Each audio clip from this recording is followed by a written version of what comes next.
Les idées et propos tenus lors de cette émission ne reflètent pas nécessairement l'opinion du diffuseur. Nous tenons à vous en aviser. Vous êtes à l'émission Au pays des rêves avec votre animatrice Rachel Lamontagne. Bonsoir tout le monde et bienvenue au pays des rêves sur les ondes de Radio Mystère. Et bien oui, c'est Rachel et ça me fait extrêmement plaisir de vous retrouver encore cette semaine pour ma deuxième émission. Comme la semaine dernière, je vous avais dit que j'avais pas le temps de parler des cauchemars, mais je reviens donc avec ce sujet, les cauchemars. Et j'entends des gens à la maison dire, oh oui, on veut l'entendre, on veut savoir encore plus sur ces cauchemars. Quoi faire? Puis pourquoi les cauchemars nous arrivent-ils? Ouais, il y a plein de choses que vous allez apprendre. Puis, tu sais, dans le fond, là, je peux juste vous dire que la nuit, là, ça porte conseil. Ben oui. Hein, c'est bien intéressant de voir à quel point on peut travailler avec nos rêves, avec nos cauchemars, même si ont de l'air bien effrayants. Parfois, hein, en apprivoisant nos rêves, ben ils deviennent nos meilleurs alliés. Ils viennent nous épauler, puis vous allez avoir des réponses à vos demandes. Puis par la suite, ben tout ça va être possible, c'est de s'épanouir dans votre vie. Tout simplement en travaillant avec vos rêves, en les décortiquant, en les analysant, puis en n'ayant plus peur de vos cauchemars, mais de les travailler puis de faire face à vos cauchemars. Je suis sûre et certaine que vous allez ressentir un grand bien-être, puis vous allez pouvoir en parler à vos amis, à vos collègues. Faut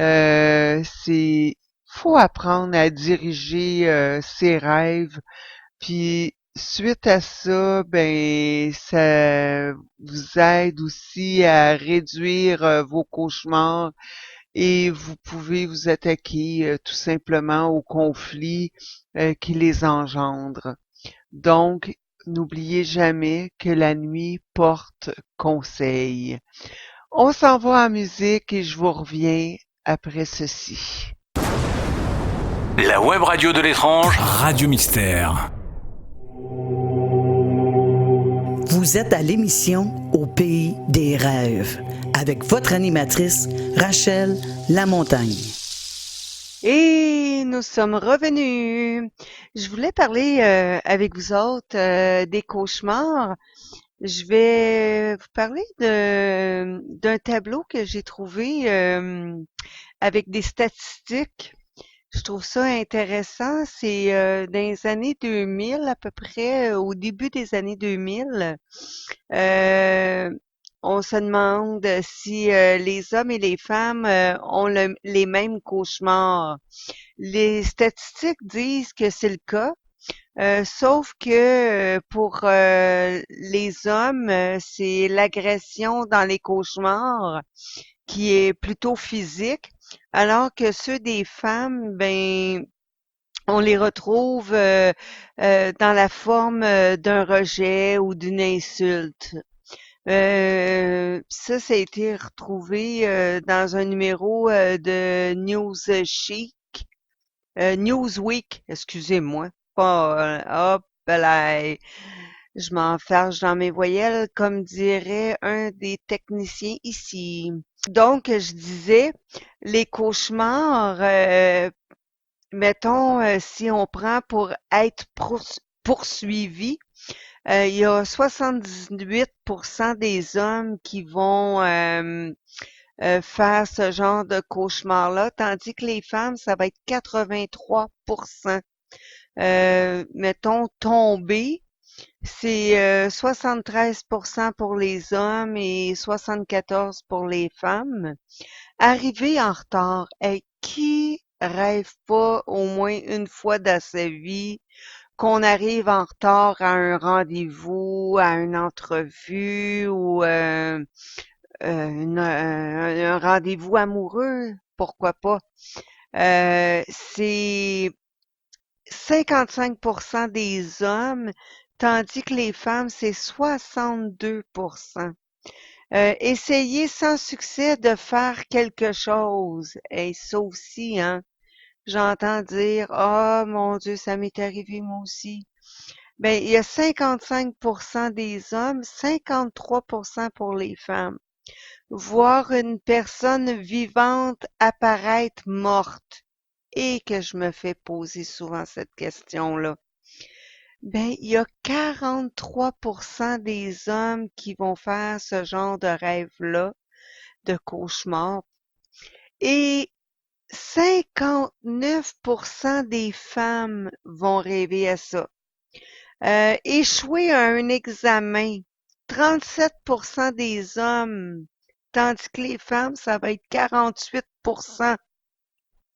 Être attaqué, les hommes 40%, les femmes 44%.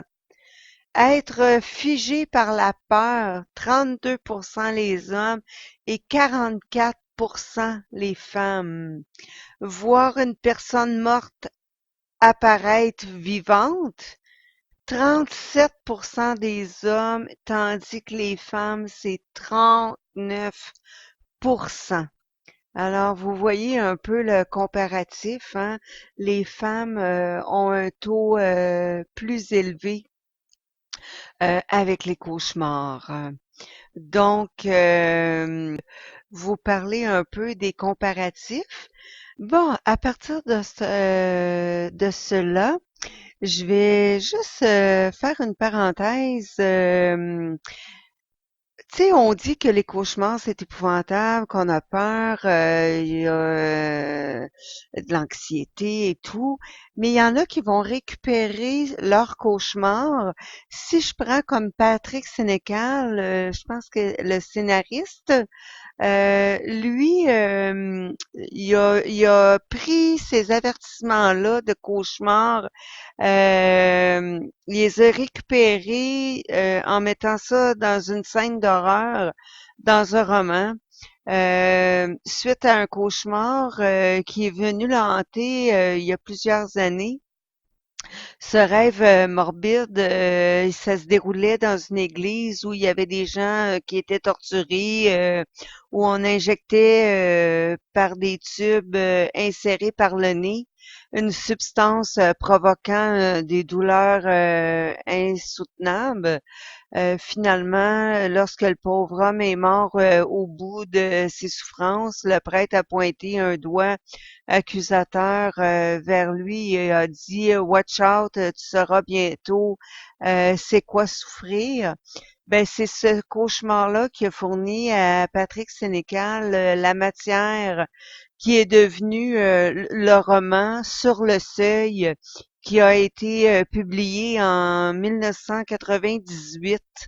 Donc, vous voyez, hein, par la suite, il y a eu le cinéma aussi, hein, le film a été créé à l'automne 2003 au Québec, puis même que les droits américains du remake ont été aussitôt achetés par un groupe américain.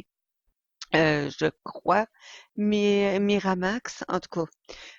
Ça, je suis pas trop sûre, mais ça a été racheté. Donc, vous voyez à quel point ça peut être très utilitaire, les cauchemars.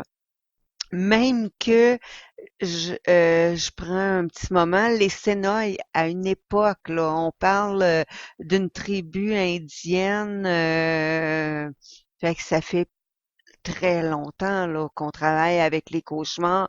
Ces gens-là, ces individus-là de la tribu faisaient des cauchemars quand ils étaient enfants et à leur lever au matin, ils s'en allaient avec leur famille, ils s'assoyaient et ils parlaient de leur cauchemar. Puis les parents incitaient les enfants à retourner dans leur cauchemar le soir, le lendemain soir, pour faire face à leur cauchemar. Et tant et aussi longtemps qu'ils ne devenaient pas amis avec leurs cauchemars, avec les monstres des rêves, de leurs cauchemars. Ils retournaient dans à toutes les nuits, ils retournaient dans leurs rêves pour se faire des alliés et même qu'ils demandaient de recevoir un cadeau à la fin. Et là, ils pouvaient dire qu'ils étaient devenus des hommes. Donc, c'est très intéressant de voir à quel point on peut travailler, puis comment nous, on perçoit les cauchemars versus les Sénoïs, hein, puis les tribus, même si on demandait à toutes les gens comment eux voient les cauchemars, ben, on a toute notre façon de voir les choses, on a toutes nos croyances, donc c'est intéressant de pouvoir en apprendre toujours un peu plus. Donc, je vais m'arrêter sur ceci parce que je me dis que j'en aurais tellement à raconter sur toutes les tribus, puis comment on peut voir ça, les Québécois, les Juifs, ou donc je veux pas m'éterniser là-dessus, mais c'était un exemple typique que je voulais vous donner. Donc, euh, aussi, ce qui est intéressant, c'est comment décrire le cauchemar. Hein, c'est de comprendre un cauchemar, ben c'est une tâche qui est pas toujours facile parce que souvent on est perturbé hein, par une histoire terrorisante où on se mêle d'émotions, d'images violentes. Il faut se familiariser avec le cauchemar et non pas le réprimer. Souvent, c'est ce qu'on fait, c'est qu'on réprime, mais faut vraiment essayer de se familiariser. Puis pour débuter, ben il suffit d'avoir un crayon, un papier, un cahier de rêve, tout simplement. Puis vous pouvez noter, dessiner ou raconter votre rêve. Fait qu'après une nuit perturbée, d'un terrible cauchemar, hein.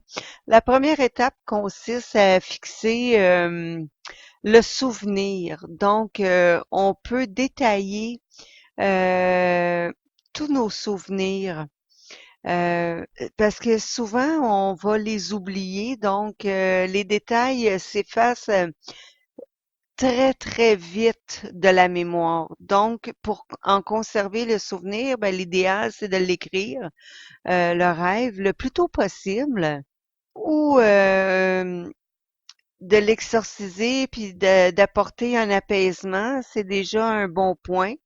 Une autre façon de le décrire, le cauchemar, ben, c'est de le dessiner, le scénario, surtout s'il est explicite en images. Puis en quelques mots, ben avec une feuille de papier, ben l'essentiel c'est de décrire le contenu du rêve, les réactions émotionnelles, puis tout ce qui se rapporte. Choisir la scène la plus pénible du cauchemar, d'accorder le plus d'importance à la valeur expressive. Le dessin aussi peut représenter en partie le conscient mais aussi une façon importante de l'inconscient. À son issue, le rêveur exprime sur la feuille de son état d'esprit et ses émotions du moment. Certaines adultes ont tendance à sous-estimer la valeur du dessin parce que quand on est adulte, on s'amuse pas à dessiner, mais ça peut être très révélateur de dessiner. Donc, Qu'est-ce que je voulais dire à part ça? L'art a souvent un rôle thérapeutique en psychologie, donc ça peut être très, très important aussi de le dessiner. En outre, vous pouvez raconter votre cauchemar à un ami où vous trouverez déjà un soulagement. Le mieux, c'est de le faire dans les heures qui suivent, pendant que les détails sont encore présents à l'esprit.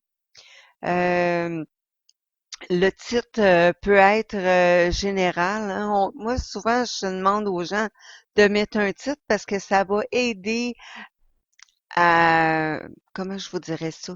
Ça va aider, ça va élargir les horizons. On va pouvoir y aller chercher plus d'informations pour analyser le rêve. Donc, les titres qui ont été suggérés, ça peut être par rapport aux émotions. C'est la première image qui est la plus forte de votre cauchemar, ben vous partez avec ça. On analyse le rêve par la suite. Vous savez, il n'y a pas de recette miracle hein, pour interpréter les images oniriques de façon infaillible.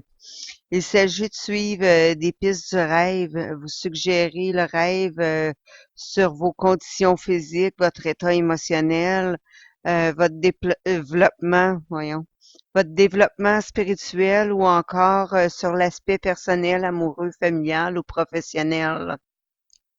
Donc, les messages que renferment les cauchemars sont parfois difficiles à décrypter. Mais il est quand même possible de pouvoir les analyser soi-même. Il s'agit de les comprendre pas dans les moindres détails, mais de noter les sentiments qu'ils font naître en nous. Il est possible aussi de les caractériser avec les personnages ou les objets. Puis c'est de rêver à des personnes ou à des objets réels. Donc, il est important aussi de considérer les personnages du rêve.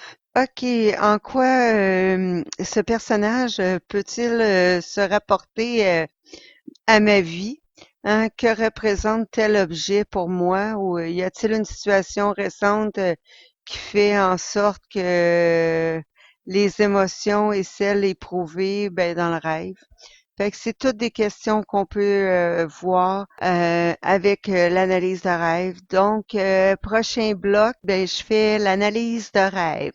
Alors, revenez-nous après la pause et on continue cette belle aventure, les cauchemars. La web radio de l'étrange, Radio Mystère. Et nous sommes revenus pour l'analyse de rêve sur les cauchemars. Mais juste un petit peu avant, je veux juste revenir sur un point. Tu sais, on parle souvent de comment se débarrasser des cauchemars. Ben, vous savez, hein, de réprimer un cauchemar, ben, ça équivaut à refuser une main tendue. Alors, il est possible d'altérer le cours de nos rêves en utilisant de façon consciente, en prenant des prises de conscience ou avec cette lucidité. Nous pouvons aussi repousser les problèmes qui viendront sourds à nos rêves, tandis que nous utilisons cette lucidité pour demeurer actifs dans le rêve, même si le rêve il est effrayant, même si on a peur, ben il faut explorer toutes les avenues en augmentant nos chances de se souvenir de nos rêves, tout ce qui est dans le rêve, les détails, de prendre le temps de d'écrire nos rêves à l'éveil, mais c'est sûr que si on reste le plus longtemps dans notre cauchemar, parce que souvent on n'est pas bien puis on veut sortir de là, mais c'est de rester, d'y aller chercher toute l'information le plus possible pour qu'après, nous sortions gagnants en compréhension. C'est sûr que tous les indices vont nous aider à traverser cette période, puis ça va nous aider à trouver des solutions à nos problèmes. Fait que sur ce, je vais vous parler d'un rêve, mais là, vous allez m'excuser parce que je l'ai ici devant moi sous les yeux. C'est Elias Howe. C'est en 1846, fait que ça fait longtemps. Quand je vous dis que le rêve, là, c'est de tous les temps, là. Hein? C'est bien avant nous autres, avec les autres gens, les autres mœurs, les façons de voir les rêves, que ça existe. Cet homme-là, il fait une demande de brevet pour les machines à coudre à pointe fixe, une invention inspirée par un rêve. Tous les modèles précédents s'étaient avoués des échecs. Il prenait le chat de l'aiguille au milieu du bras de la machine. Puis une nuit, il y a un rêve qui est apparu. Il a trouvé la solution. Fait que je vous lis comme ceci. Il fut découvert par une tribu de sauvages, fut capturé et amené devant le roi du clan. Elias Howe, avec toute sa colère, le monarque crie, je t'ordonne, sous peine de mort, de terminer immédiatement cette machine. Des sueurs froides perdaient sur son front. Ses mains tremblaient de peur. Il chancelait sur ses jarrets. Acharné au travail, l'inventeur n'arrivait toujours pas à trouver la pièce manquante du puzzle sur lequel il travaillait depuis si longtemps. Tout était trop réel dans son rêve et il pleurait à chaudes larmes. Dans cette vision, il se voyait entouré de guerriers au corps peint. Formant un carré autour de lui, il l'emmenait au lieu de l'exécution. Soudain, il remarqua que près de la pointe des lances des guerriers, on avait percé de petits trous en forme d'œil. Il venait d'élucider le mystère. La pièce manquante, une aiguille avec un œil près de la pointe. Il se réveilla, sauta hors de son lit et dessina un premier modèle de ce genre. Vous voyez à quel point hein, ça avait l'air effrayant au début. Oui, il s'est fait capturer, puis il s'en allait à l'exécution. Et oups, à un moment donné, il voit un œil. Et là, tout s'est mis en place, tous les morceaux du casse-tête s'est mis en place.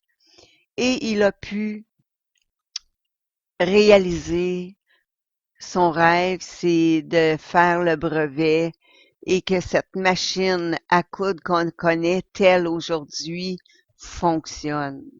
Wow! Bravo nos rêves! Hein? Quand on dit que c'est important, ça l'est. Vous voyez, comme je vous l'ai dit, je pense, dans une autre émission, Lise Wattier, elle a eu la posologie de son parfum neige. Donc, elle a pu être capable de faire son parfum. Ça l'a sauvé de sa faillite. Il y en a même un qui a trouvé posologie, ouais, palais, de la pénicilline. Fait qu'on peut aller chercher plein d'informations avec nos rêves. Il s'agit juste de travailler. Puis c'est sûr qu'au début, c'est long, c'est ardu, hein. Mais plus qu'on travaille avec nos rêves, plus ça devient facile. Puis le mot d'ordre que je voudrais vous dire, c'est tout simplement le mot pratique. Plus que vous allez pratiquer et plus ça deviendra facile. Sur ce, si vous avez des commentaires, des questions, vous pouvez toujours écrire sur Radio Mystère à commercial outlook.com. Il me fera plaisir de répondre à toutes vos questions. Et je vous reviens aussi avec un témoignage personnel. J'ai une amie, à un certain moment donné dans sa vie, elle se réveille avec des gouttes de sueur qui pèlent partout sur son corps, puis elle est assise dans son lit tremblante de peur.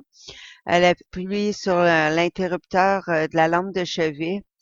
Puis en allumant, ben elle reconnaît la pièce où ce qu'elle était. Elle était chez elle en toute sécurité.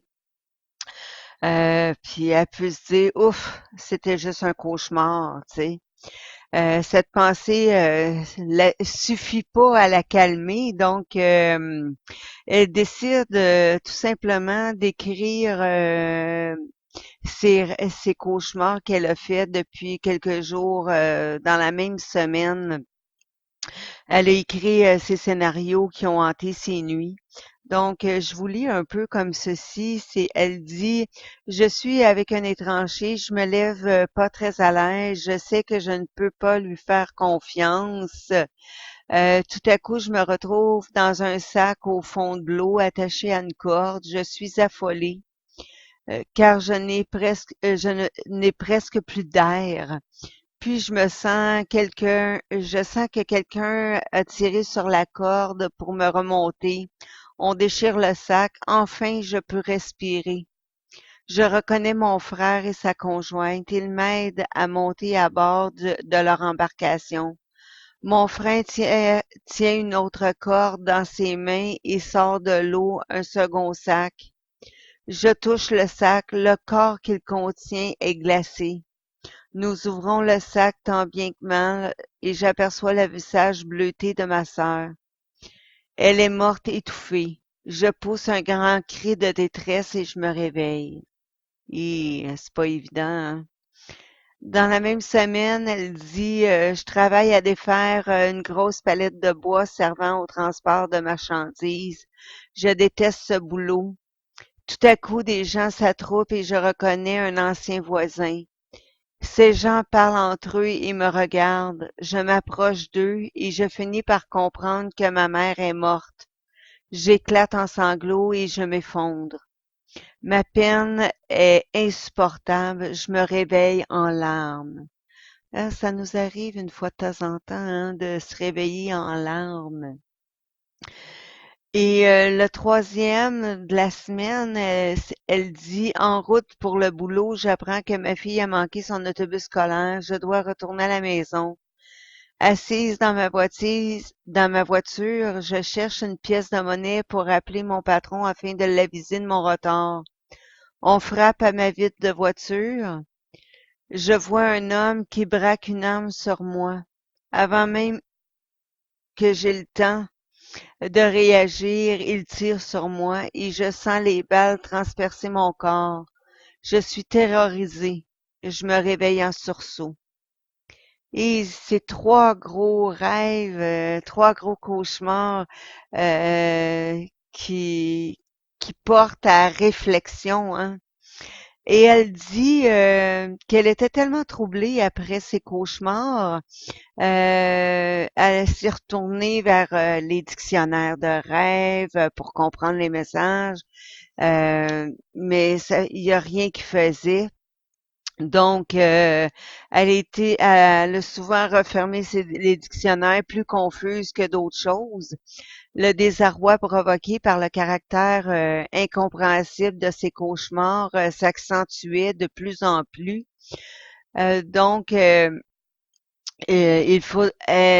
y a pris plusieurs années et une curiosité insatiable du changement fondamental dans sa vie.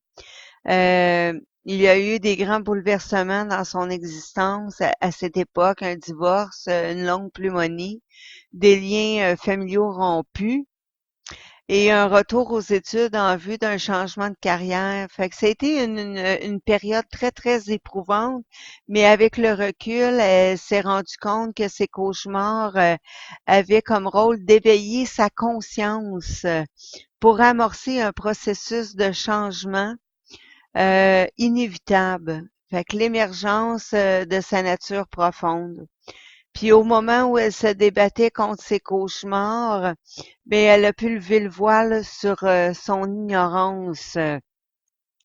Euh, Elle a compris qu'il n'était pas négatif en soi, mais que cela a pu l'aider à avancer, à cheminer dans sa vie.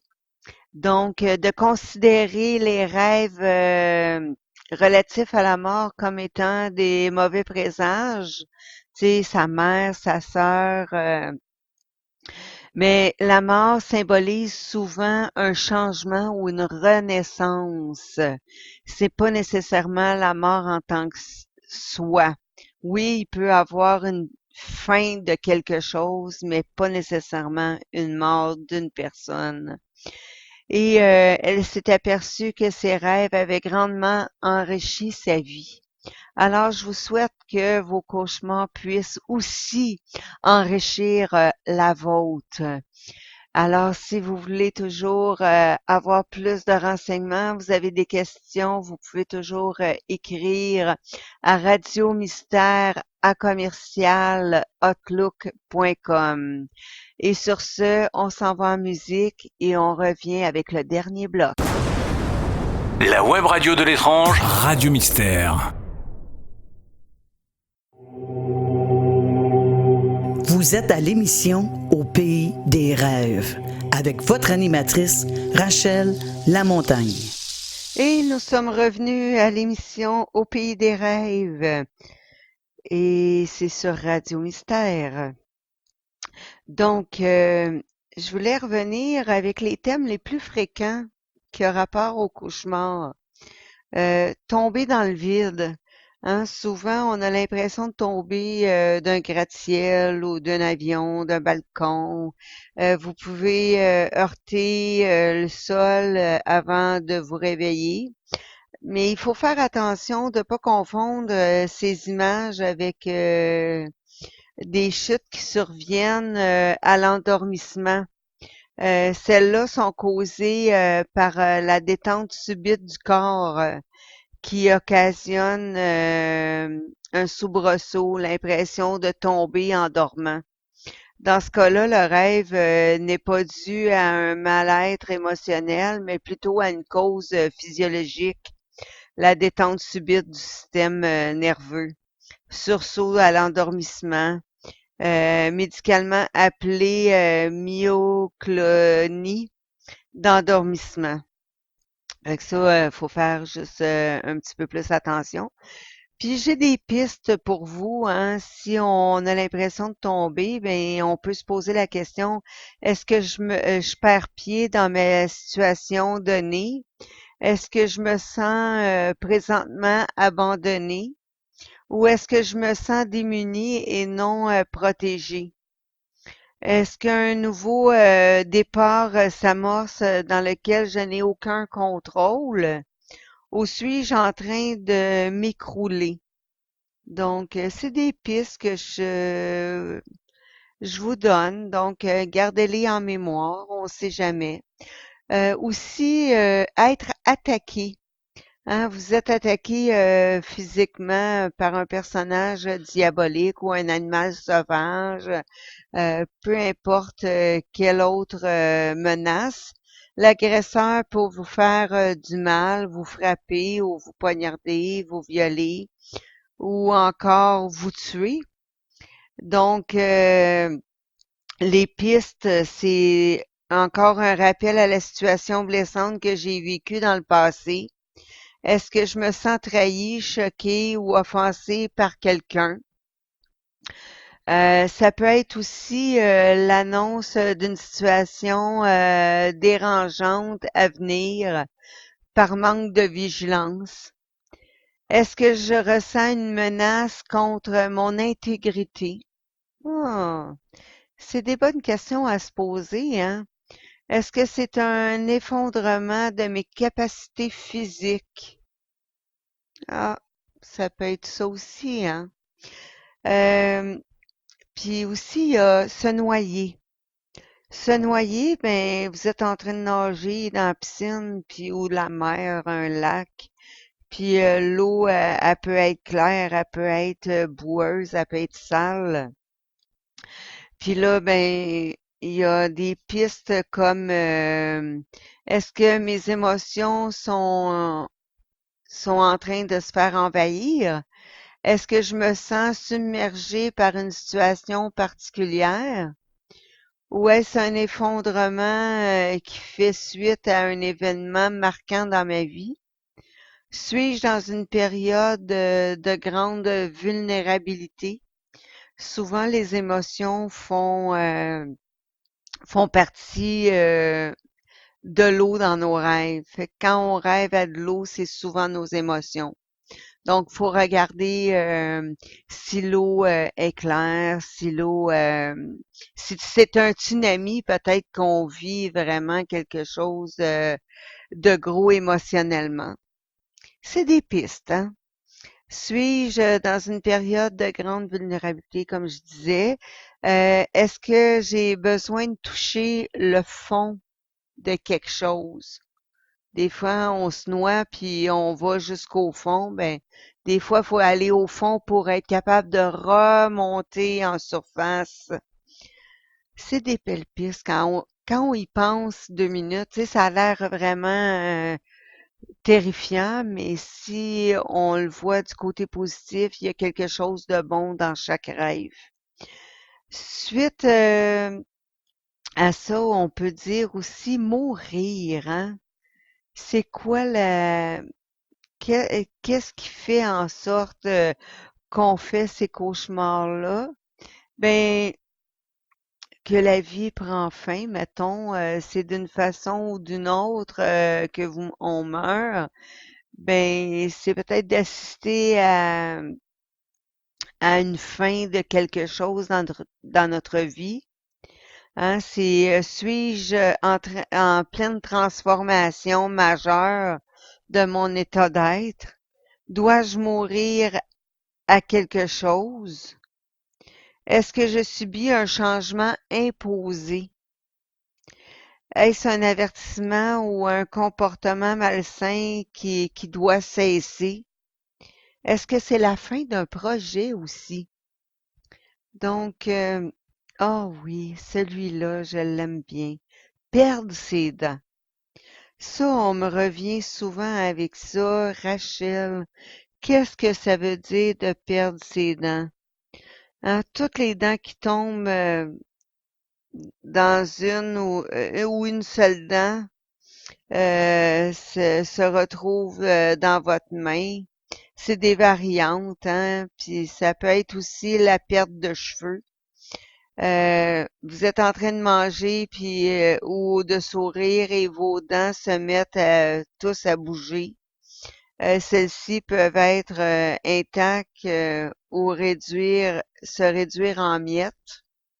Donc, les pistes reliées à ça, c'est est-ce que j'en veux à quelqu'un? Avoir une dent contre quelqu'un. Quelle expression, hein? Est-ce que mes capacités de mordre dans la vie sont diminuées?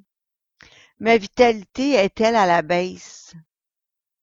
Est-ce que mon apparence me préoccupe? Est-ce qu'une transformation intérieure s'amorce en se laissant inconfortable, en me laissant inconfortable? Donc, la perte de dents de lait, là.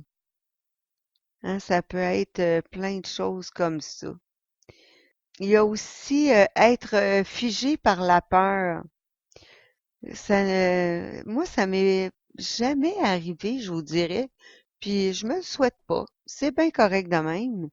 Y a-t-il une situation où je n'ose pas affronter qui me paralyse? Est-ce que c'est un manque de confiance en moi ou une peur d'avancer? Ah, une peur d'avancer. Est-ce que c'est une incapacité d'accomplir un geste ou de réagir? Suis-je dans une période de transformation paralysante? Est-ce que je me remets est-ce que je remets mon pouvoir personnel à quelqu'un d'autre? Ça, là, souvent, on donne notre pouvoir aux autres. Donc, c'est intéressant de voir que les cauchemars puissent nous avertir, nous dire, hey, qu'est-ce que tu fais de ta vie? Prends soin de toi. Alors, c'est des, c'est des belles pistes, hein? Oh, mon Dieu, celui-là, je me fais poser la question. Être poursuivi. Je me fais poursuivre par une personne menaçante, un animal enragé, un monstre, hein, d'une extrême cruauté. Vous pouvez être rattrapé ou non, tout dépendant. Fait que les pistes reliées à ça, ben ça peut être est-ce que je me défile au lieu d'affronter un problème? Suis-je impatient à agir dans un domaine de ma vie? Est-ce que je me sens menacé par les idées des autres? Est-ce que une partie de moi que je fuis? Ah, une partie de moi que je fuis. OK. Est-ce que c'est une forte charge émotive qui veut s'exprimer? Fait que dans mon prochain rêve, hein, je peux faire face à la menace.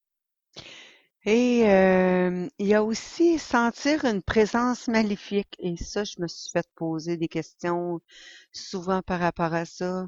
Vous avez la sensation d'être entouré d'esprits diaboliques ou d'être malveillant.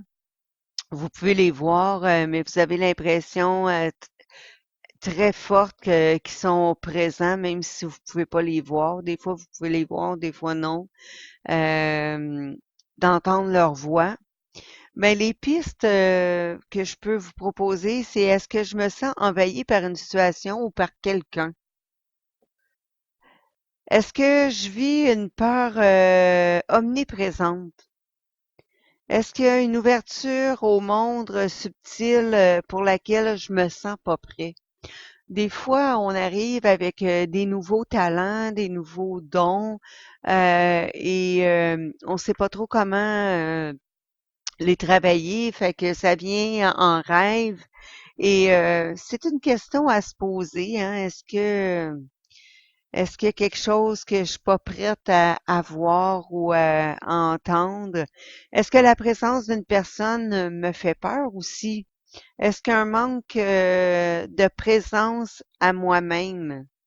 Ouais, des fois, on n'est pas toujours présent à nous autres mêmes, hein? Donc, c'est des belles pistes qu'on peut toujours voir. Et si je vous parlais de voir une personne vivante comme si elle était morte, ça là, c'est des questions qui reviennent beaucoup, beaucoup. Une personne que vous aimez et que vous savez vivante dans votre vie d'éveil, hein, ou dans le rêve, vous apparaît soudain sous les traits de quelqu'un qui est décédé. Hein, si on regarde les pistes, ben ça peut être un détachement peut-être trop brutal à vivre. Est-ce que j'ai besoin de mettre un terme à une relation insatisfaisante? Est-ce que c'est une transformation intérieure a lieu en moi, symbolisée par la personne qui est décédée? Est-ce que la prémonition d'un décès éventuel? Y a-t-il une séparation insoutenable face à un être aimé? Donc, il y a aussi voir une personne décédée toujours vivante. Ça aussi, c'est des belles pistes de réflexion. Est-ce que le désir de revoir cette personne est présent? Est-ce que le retour d'un comportement du passé revient? Est-ce qu'un contact intérieur avec la personne décédée ou est-ce que l'expression d'une grande tristesse suite à un départ d'un être cher, des fois, on a besoin de libérer un peu nos sentiments, hein. Ça reste qu'une personne décédée, ça nous affecte, donc de laisser sortir nos émotions font du bien. OK, pour finir, je vais y aller avec être égaré, être perdu ou désorienté, hein. On essaie de se trouver notre chemin dans la forêt, en ville ou bien dans un labyrinthe ou encore à l'intérieur d'un grand bâtiment, mais en vain. Vous vous sentez désespéré. Mais des pistes aussi de réflexion, c'est est-ce que je me sens désemparé face à une situation donnée? Est-ce que j'ai l'impression de plus savoir où ce que je m'en vais? Hein? Est-ce que je me sens abandonné ou laissé à moi-même? Y a-t-il un nouveau départ insécurisant dans un domaine de ma vie? Est-ce que est-ce que j'avance dans l'inconnu sans être suffisamment préparé? Vous avez bien plein de pistes d'analyse qui vous ont été données. Alors, sur ce, je vous laisse en musique et j'ai hâte de vous retrouver la semaine prochaine. Et ça sera une belle surprise pour la prochaine émission. Vous pouvez toujours écrire à Radio Mystère à commercial outlook.com. Et bonne semaine à tous!